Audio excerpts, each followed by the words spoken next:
Start. Gitvoch, everyone, and welcome to another shir. Sichos Haran.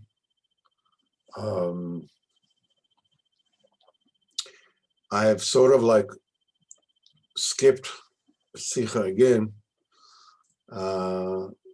because right now this particular Sicha is like sort of like locked into something that I have in my mind.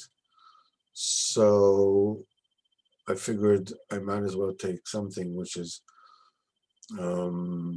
sort of like I have the beginning of a thread to be able to talk about and see that Hashem, well, this will take us. אני מקשר עצמי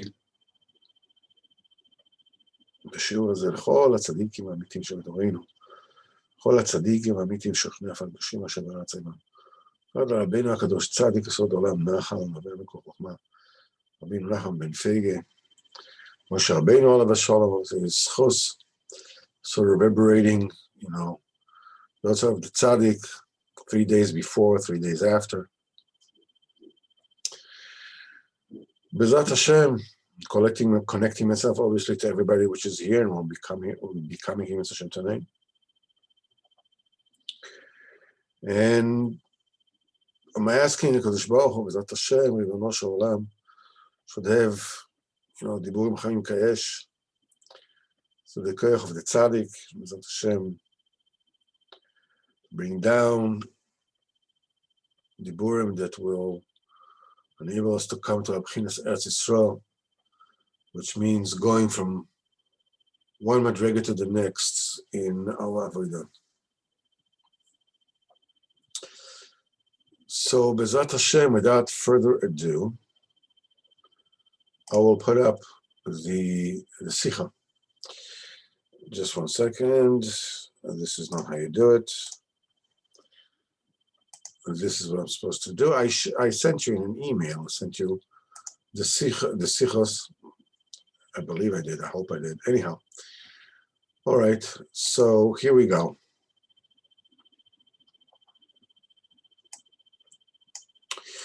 This is Sicha 62, Samech Bet. Rabbeinu starts as follows. Da sheyesh b'vnei Adam sgulas g'dolos.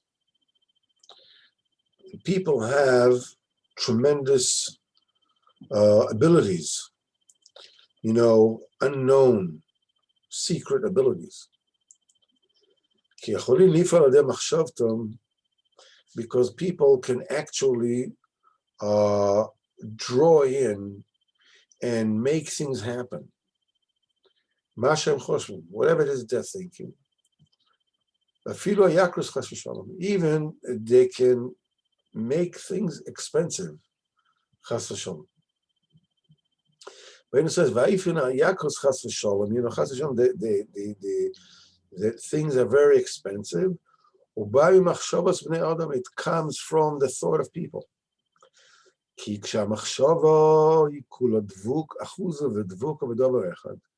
When the thought is totally held on and cleaved onto one thing, it should be like this.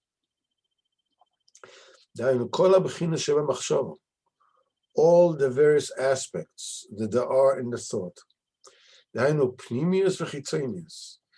inside of the thought and the outside of the thought.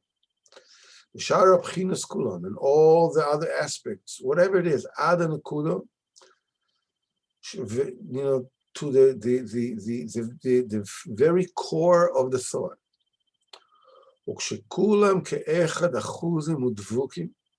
And all of them are tied onto and cleaved onto that particular thing. The things will be a certain way.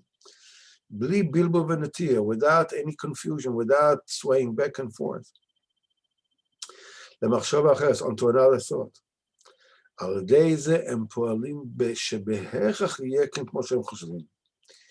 you're actually making it so that it has to be.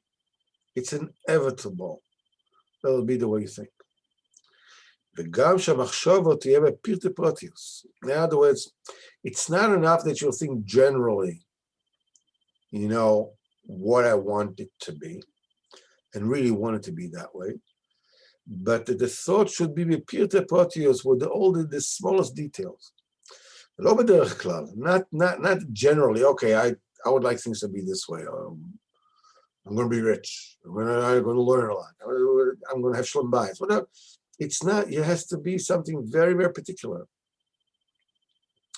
כגון, for instance, such as, שיחשוב, שאם יהיה כן, if this thing that I'm thinking about is going to be the way that I'm thinking, the way that I'm seeing, יהיה כך בפרוטיוס.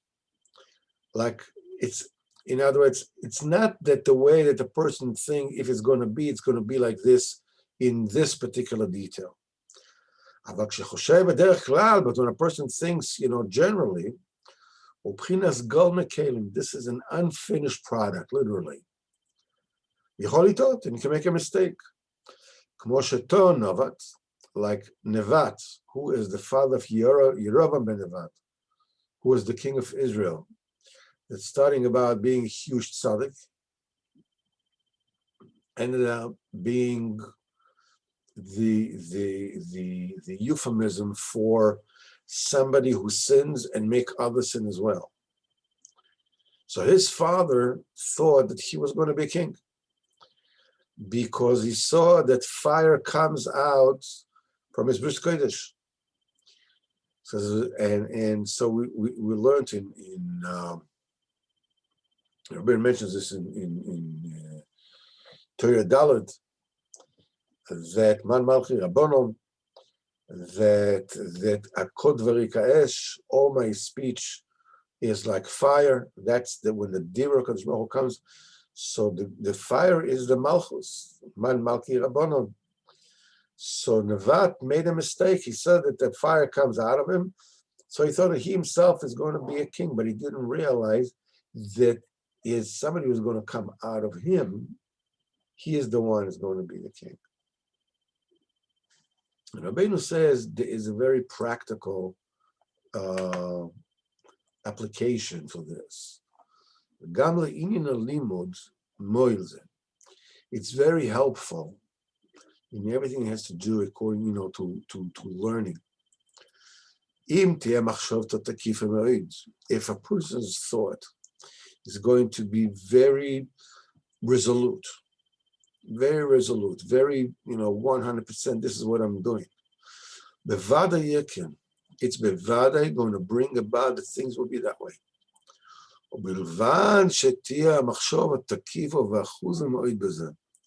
The thought has to be 100% locked in to that thing. Now Rabbeinu gives an example. דהיינו, למשל שיחשוב מחשבתו, שיזכה ללמוד ולגמר כל הארבע פוסקים כולם. It'll be that the person will learn all Shulchan Aruch, all the Shulchan Aruch. וכולם, כל הפירושים הגדולים, with all the big annotations and explanations and elucidations like the Magen Avram and the Shach and the Taz and the Baraitev and all of them. And he will think and he will paint himself a picture in his thought. In which way he's going to learn it? It's going to be quick, it's going to be slow, whatever. And how long? For instance,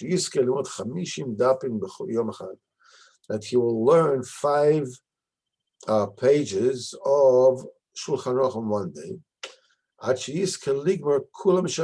you'll be able to finish the Shulchan Aruch in 1 year. And keep on going. And the person should insert his thought in this deep, but take of God with great resoluteness. To be totally locked in, zoomed in. until his thought will be very forceful and totally tied into it. And other limud Torah הקדושה, כגון ש"ס, Marif, Ve'arosh, Ve'aturim, learn the entire Gemara with the Rif and the Rosh and the Turim, V'chen Tanach, V'yotze b'zeh. V'yichsof v'yishtoikik, and a person should crave and long, V'yachshav b'zeh harbe b'tekev gadol, and think about it strongly and with very resolutely. Azai yizke sheyaken, then you will actually bring about that it will be the way that you want it to be. He says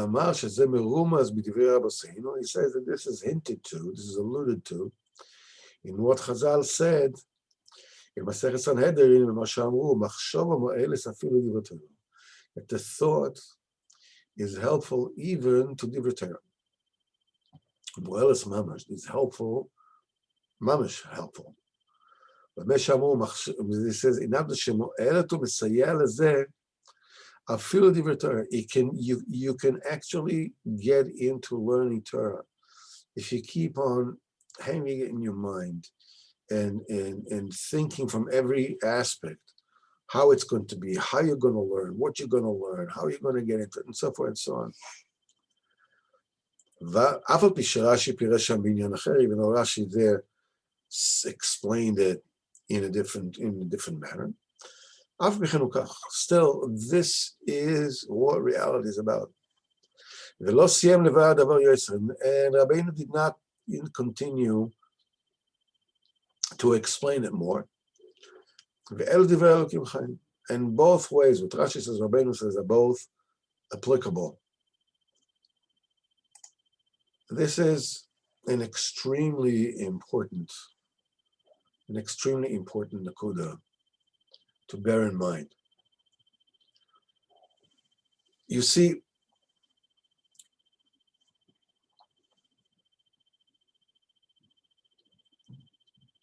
your life, meaning your financial situation, your marital situation, whether you're married or not, and how your shalom bayis is, and so forth and so on. Your relationship in general and in particular. They are all the way you want them to be. Not the way that you would, cognitively, we spoke about it many times, but it's important to remember, because Rabbeinu here is giving us a technique. Your life, if you want to know what you really want from your life, if you want to really know how you want your life to be, what kind of relationship you want to have, where you would be in the world, the way you see yourself, take a look at your life. Your life are the mirror image of that which you really want. Meaning,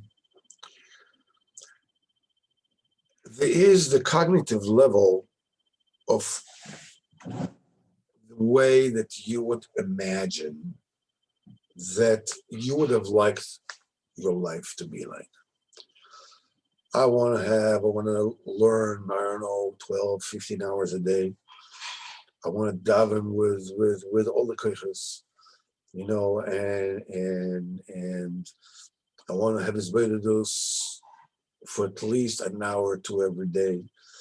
And I want to break Taivas Achila, and I want a lot of good things, and I want to have a wonderful relationship with my family, with my wife, and with my children. And I want to have, ample parnasa and so forth and so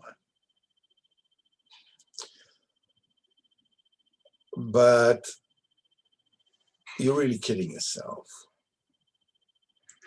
Meaning, no, you really would have liked these things to be that way, because that's the most pleasant way to have them.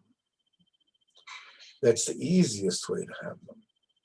Some people, want big things and they get a kick out of being involved and being, jumping into things with gusto and so forth and so on.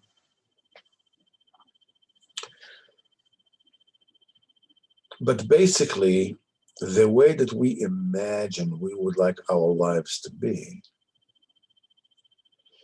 is really not because we want a lot of money, or we want to have the we want to learn all day, or we want to daven with total commitment and force and concentration.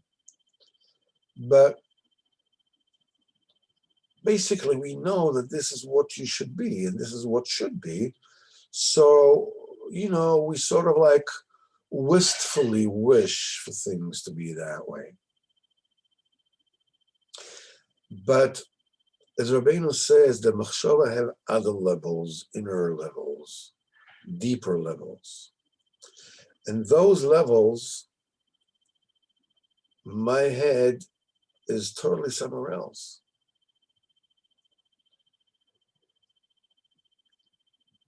I'm actually held captive by preconceived or self-image that I'm bringing from way, way, way back.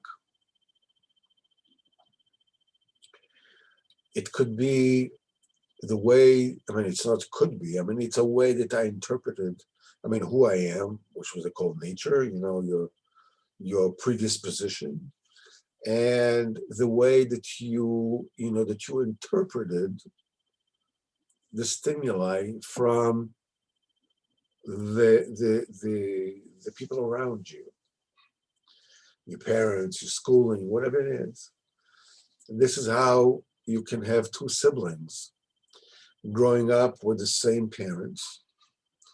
One of them ends up a go-getter that conquers the world, and the other one is the one that the parents always tell, why couldn't you be like that one?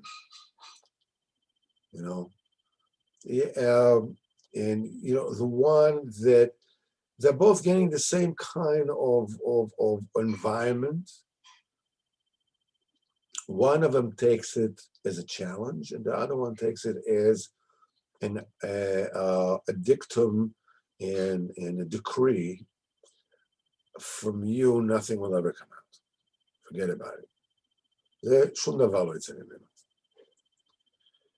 Each one takes it to a different way. You can control that. If we were tzaddikim from the moment go like Rabbeinu, we would have taken whatever came our way as the Ratzon HaKadosh Baruch Hu, and we would be open to interpret it, okay, so that's the way Hashem wants it. What am I supposed to do about it? And we will be go-getters in Avodas Hashem like Rabbeinu was, like Reb Nosson was.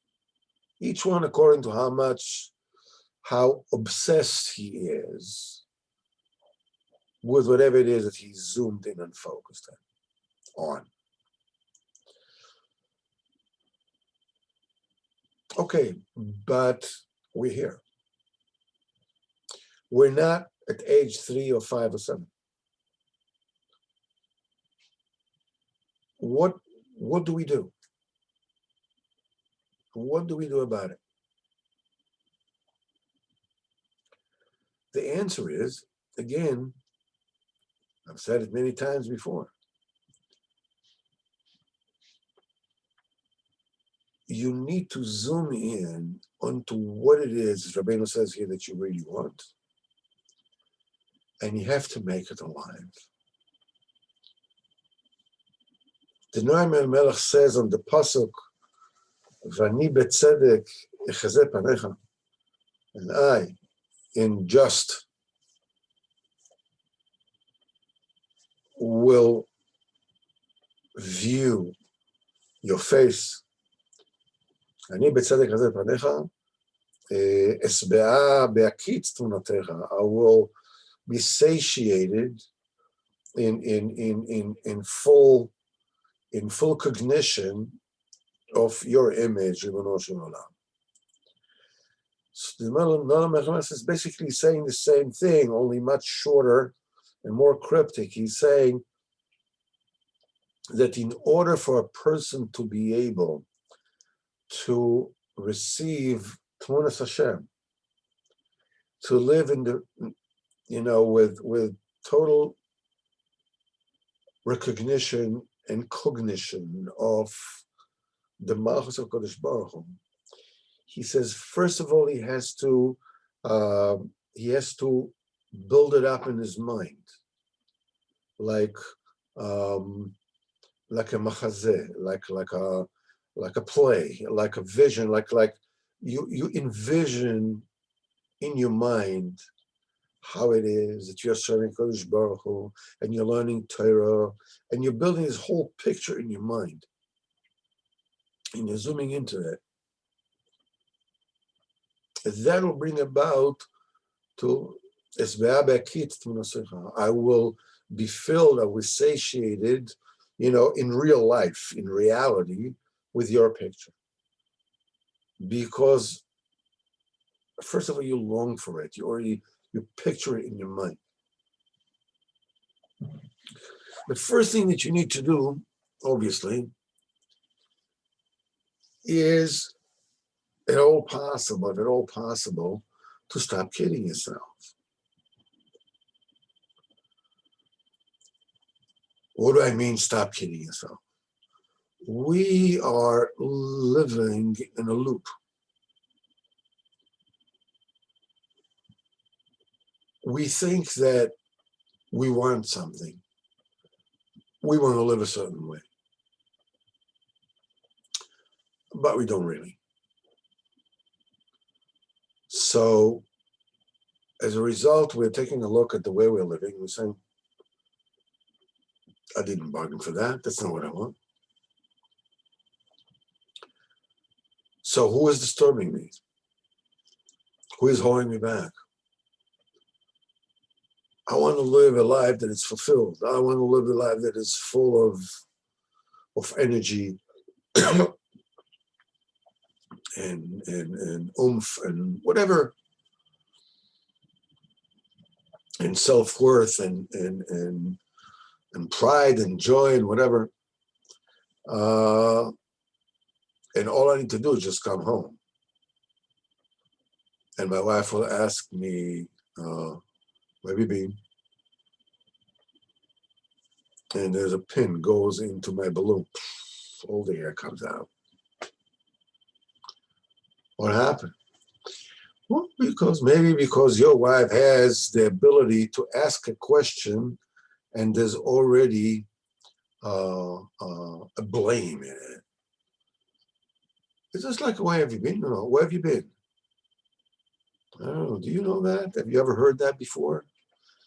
When somebody asks you and there's already an accusation in the question, already pre-built, it's okay. If it deflates you, it makes you feel totally worthless, you have to understand something. You got yourself a partner that does this to you because deep inside you, you feel comfortable with that.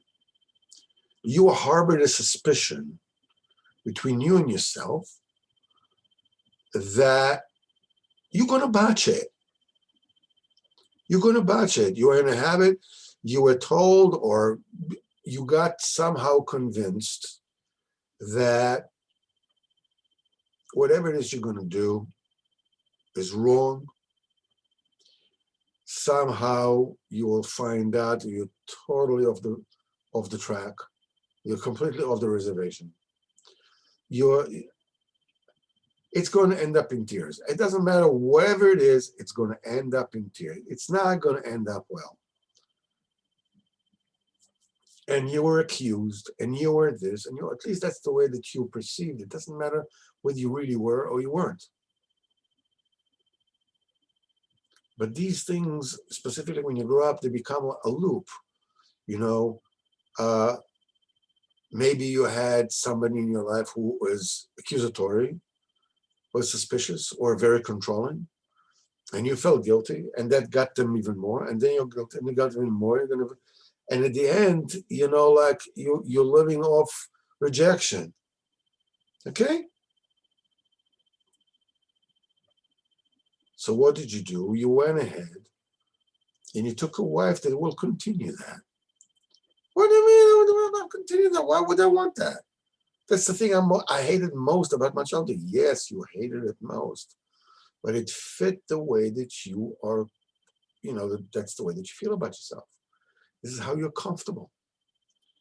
Any different kind of relating to you would be extremely uncomfortable, would feel dangerous. But you won't feel dangerous, you just feel totally bored and unattracted to that person who doesn't do it for you, who doesn't accuse you, who doesn't put you down. You quote unquote want to put you don't want it, but that's your envelope of comfort. All right. So whenever you say to someone, listen, I'm just gonna give it all. Either I'm gonna give it all out because I'm never gonna make it, or I'm gonna take this wife and throw her, and take a different wife, and I'll get somebody who wants me just the way I am, who will accept me the way I am. Or will you accept her the way she is? No way. Anyhow, forget it. Just like accept me the way I am. Yeah, you will get a wife who accepts you the way you are. You get friends who accept you the way you are. If they treat you in a hurtful manner, it's because that's what you want. This is what you bargained for. It's extremely important to understand two things. First of all, it's extremely important to understand and to figure out what it is. You have to take a look at your life and see and realize this is a testimony to what I really want. Not to my wishful thinking, not to this lazy bum inside me that, there's a very famous Indian folk story, Indian like as in India, about a young man that sat there with a jug of milk. He was able to get a jug of milk. And he thought, he laid there, I have a good jug of milk. Here, I'm going to take the jug of milk and I'm going to take it to the market and I'm going to sell it. And with the money, I'm going to get a goat. And that goat, will give me much more milk. I'll be able to sell the milk. I'll be selling the milk. So in his mind, he's fantasizing that he's going to get a wife. And, because I think that at that time they bought wives in India, whatever it is, maybe they still do, I don't know. And in his mind, he is a rich person and his wife there, and his wife is making him lunch, and the lunch is not good, the dinner is not good, and he's very upset with her, and he kicks her, and he says, why don't you learn how to cook? And in reality, he just kicked the jug of milk and spilled it. So we don't want that. What we really want is we want to look at life, as I said it many times before, identify what is the headline of your life at this point in time. It doesn't mean that you have to do a lot with it. It doesn't mean that you have to put your hand into the machines and take something out. It's not what you need to do. You need to identify, what is my life about? And then, as we said before, put a different picture in. What it is that you really want. Now, Rabbeinu says here an unbelievable insight. And that is that you can change what you are and what you're comfortable with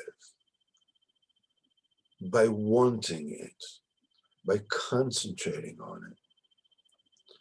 Because when we're thinking about learning Torah all day, what's the thing that comes into our mind? Learning Torah all day. First of all, I'm ADD to the extreme. There's no way I can do it.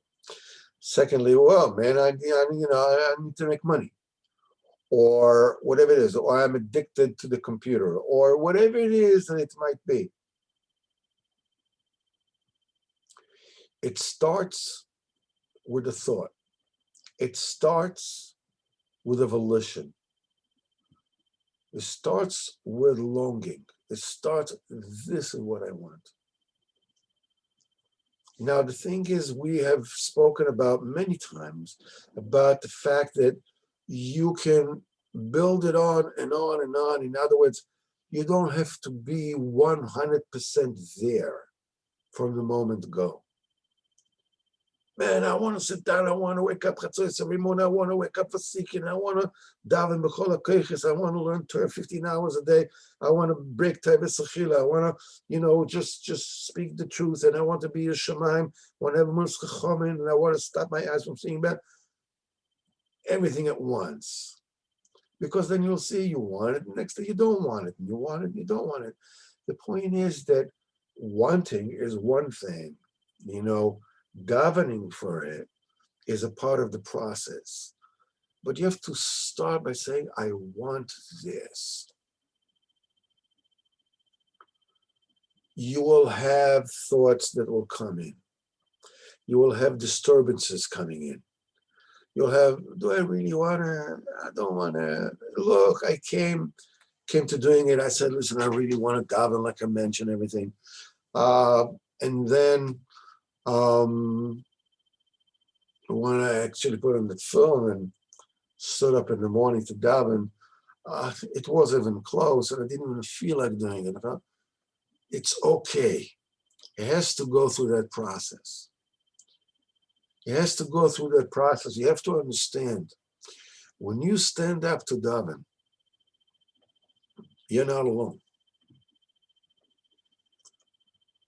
What I'm saying is that against you, there's a whole army. The Gemara says, if the eye had a permission to see, you would see that the entire air is filled with adversaries, avenging angels. People could see, they would die of fright. And every single word of prayer that comes out of your mouth has whole armies standing in your way, trying to prevent you from doing what you need to do, from what you want to do. Because every single word of Kedusha that you're saying is such a tremendous accomplishment. They don't want you to be able to do that. Because parts of your neshama, parts of neshamas that are connected to your neshama, is a very complex system, is held captive by the kilipot. Now the thing is, there's certain things in the kedusha that you do that, you manage to do it as is anyhow, and they feed to all those parts, all these sparks of neshamot, yours, others that are from your source, that are in the klipa. And it feeds the klipa. You want to get out? You want to daven properly?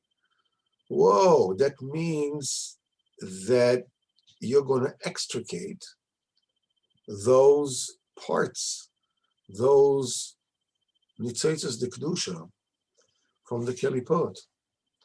The klipa is not going to have the kind of life force that it had until that moment. So basically, whenever it is that you're just standing there to daven in the morning, it's not just you and the fact that, oh man, I really don't feel like doing this. Again, it's a lot more than that.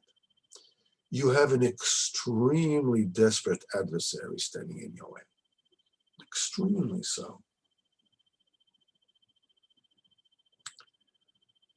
He's fighting for his life.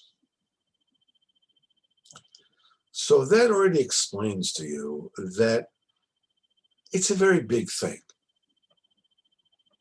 But how do you get there? You get there by wanting to do it. The same thing is if you need to make parnasa. You need to make a living. Reina says in Sichos Haran, if a person will put his mind into having money, he will have money. And he says the same thing, but the thought has to be in detail and details. There's a picture, I'm going to do this, I'm going to do that. It's going to be this, it's going to be that, all the way down. And then it's going to be. Reina says, takes it to a totally different place. He starts with money, and he takes it to a place where the person says, Kriyat Shema, he can mamish get to the point of such Mesiras Nefesh, that he's almost going to leave this world. He mamish will feel the tsar of leaving this world. He has to stop himself the last moment, the brakes. Hit the brakes, and now not to leave this world from such Mesiras Nefesh when you're saying Rena Krishma in the morning. So it's a process. But the main thing is to zoom your head onto this. If you have to make a living and there's a problem, follow it. Whatever it is, do. You go ahead and you do this and you do that. Parnasa is not going to come from what it is that you're going to do. In other words, you can't aim and says, I'm going to do this and this is going to work. You don't know. Maybe it will, maybe it won't. The thing that when you do, you put ads out there, you buy yourself a truck and you start making deliveries, whatever it is that you do. The thing is that you're just building a kalim, an opportunity. Kadosh Baruch Hu will put it in there, whatever you put it in. You don't know where parnasa will come from. Anybody who has ever been self-employed knows. You can make all the plans in the world, but the money will come from whatever it is that Kadosh Baruch Hu wants it to come. Your clients will come from whatever Kadosh Baruch Hu wants it. Sometimes it has something to do, whatever it is, something, it seems like, hey, I did something and it worked out. But once it worked out, he says, oh, wow, man, check me out. I'm really with it. I really did it. But if you trace it back and he said, if you take whatever it is that came about and he says, what I did, those preparations that I did, those ishtadluses that I made, this is the thing. Would I've ever imagined that this will be the, no. So what did you bring to the table? What you brought to the table was a concentration of force. There is, I don't know if today this is so, probably still applicable. There's a German war theorist called Clausewitz. He is the father of all modern war. Probably the one who was able to put into, trust the German, of course. And he has a few principles of warfare. And the Maisa, what we're doing in life is basically warfare. His first principle of warfare, he says, the minute you violate this particular principle, you lost the battle. And it says the first principle, in German they call it Schwerpunktbildung. It means you build everything, you concentration of force. You concentrate all your forces on the decisive point. The way you put it is, if you have various adversaries, and by overcoming and defeating one adversary, you will defeat them all, that adversary becomes the prime directive. Another word for it is a hit for the heart. That's what Napoleon, the famous Napoleon, always did. He used speed, surprise, and supreme aggression at one single point. The same thing is what Rabbeinu is saying here. The $105, they want, to aggrandize themselves. Napoleon, whatever it is. In the meantime, when you look at it from a historical perspective, it was a goy. What did he accomplish? He was really an abysmal donkey, because at that time, the United States had, France had in the Americas, they had the entire middle of America, from Louisiana all the way up, all the middle America, all the gold, all the ores, everything, it was French. If instead of shechting people, or washing Europe with blood, Napoleon would have sent one of his armies and some people to colonize, today America would have been half French. He sold all that area to Ben Franklin for $1 million. An area of real estate of basically endless value. But the principle is the same. Find out what it is that you really want. Sometimes you have mini targets as you go along. You need to take care of something. Concentrate. What do you want? What do you need to do? You have to take care of something, I don't know, with Kopat Cholim, with the Iriyah, with the Bituach, with the this, with the that. Whatever it is that you want, concentrate and picture it in your mind, write it down, make a battle plan and go for it. And the more resolute you are, and you ask HaKadosh Baruch Hu to help you, obviously, and you're resolute, it'll be whatever it is that you want to be. That's the way you put bread on a table. That's the way you make shlom bayis. That's the way that obviously that you get to Avodas Hashem. There are small targets, medium targets, big targets. And ultimately, you have to be agile to move, to zoom in and out to what it is that you really want to do, to what it is that you want to accomplish. And the way that you actually do it ultimately is realized like this.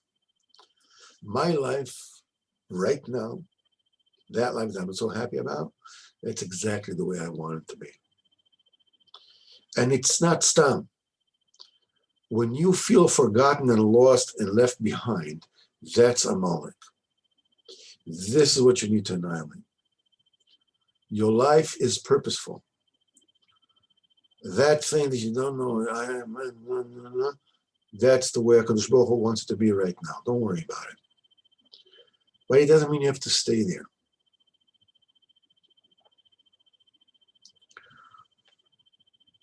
Put up your target.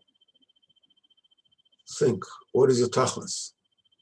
You're in this world for a limited amount of time. There's certain things you need to accomplish. You need to get married. You have to have children. You have to rear them. You have to marry them off.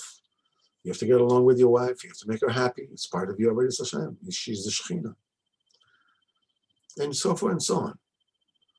And you keep on building it. It doesn't matter what age you are. What is your goal? And zoom in on it. I'm telling you 100%. As Rabbeinu says, the more you're going to be focused in or locked in on whatever it is that you want to do, the more you'll picture with your mind the way it's going to be and how you're going to do it and how you're going to. The picturing of the various details is the locking in of the koach de machshava. Rabbeinu says this force, you have a koach to make reality, pull reality out of nothingness and make it the way you want it to be. You're doing it as is anyhow. But the reason why your life might be all over the place is because your will is all over the place. The minute your will is focused, your life becomes focused. You see the direction. You'll have bilbulim because you're fighting against the Samech Mem, Amalek. This is what you're fighting for. But that clarity of mind, that singularity of Ratzon, that is what I want. And Rabbeinu says that the way to help it, because if you just want it, okay, I want it, now I want it, now I don't want it, now I want it, I don't want it. He says, no, picture how you're going to do it, and how you're going to wake up, and how you're going to go to sleep, and how you're going to do this, you're going to make plans. Some will succeed, some will fail, but you're going to be busy with it. And by being busy, and the same thing with making shalom bayis with your wife. How you're going to sit there, how you're going to listen to her, how you're going to compliment her, how when she's going to tell you something you don't like, you're going to sit there, you're going to take it because this is something that you're giving her. It's a gift. It's a gift. Because you want to be a giver. You want to live out of the headline of what they call in Hebrew netina.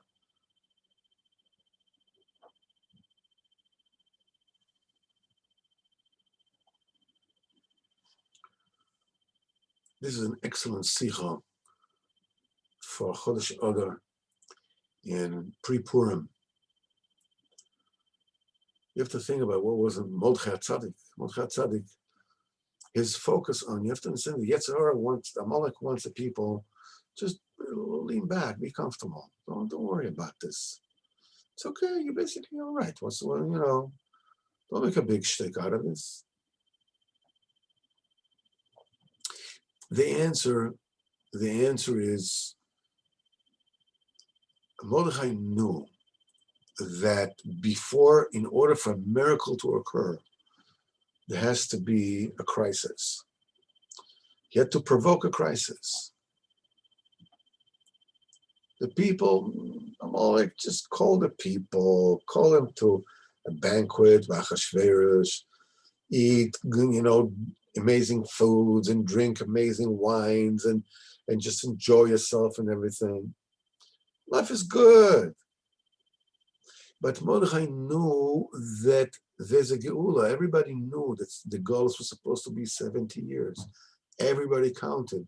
Everybody's, counting system was different.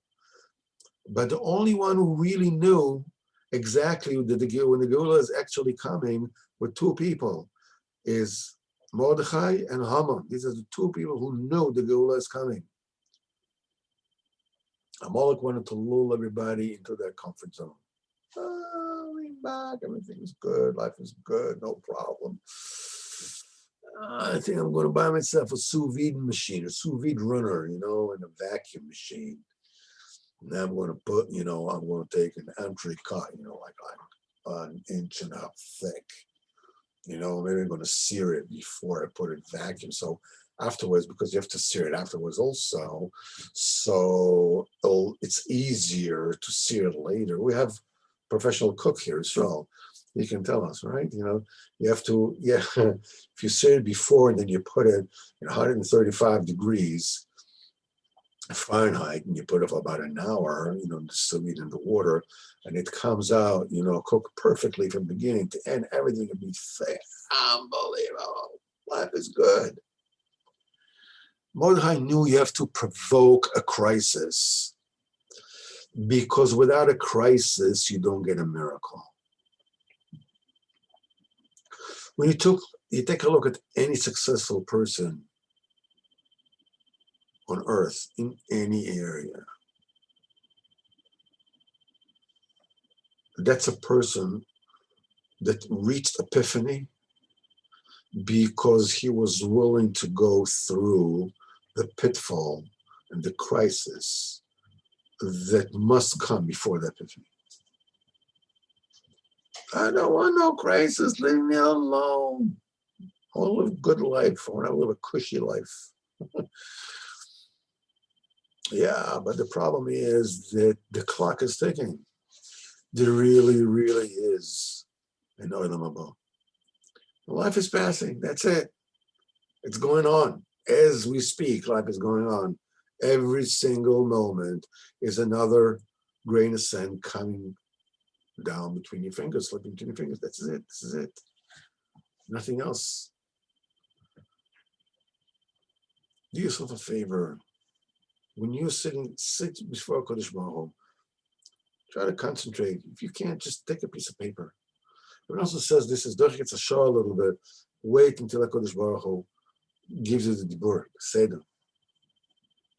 But the impetus behind this whole thing is life is going on as we speak.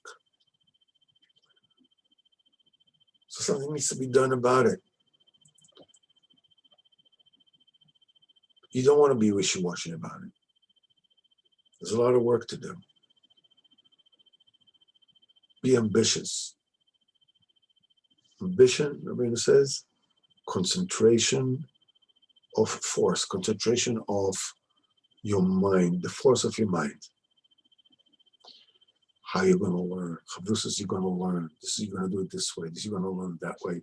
And whatever it is, how much you're going to learn, how you're going to do it, how you're going to do this, how you're going to do that. Taking care of your family. Be said, I'm going to do this, I'm going to do that, and this is how I'm going to do this, and I'm going to speak to this one, I'm going to do that one, I'm going to do whatever it is. Whatever it is you put your mind to, Bezrat Hashem, with tefillas and Siyata D'Shma, you will be able to achieve. But if you don't want it, you just wish that it just came your way without really trying. There was this musical, How to Succeed in Business Without Really Trying. It's good in a musical on Broadway, but it doesn't work like that. You have to really try. And it starts with a thought. B'ezrat Hashem, I want to wish you all a very good Voch. And thank you so very much for being here. Mitzvah Hashem, we will be together on Monday night. And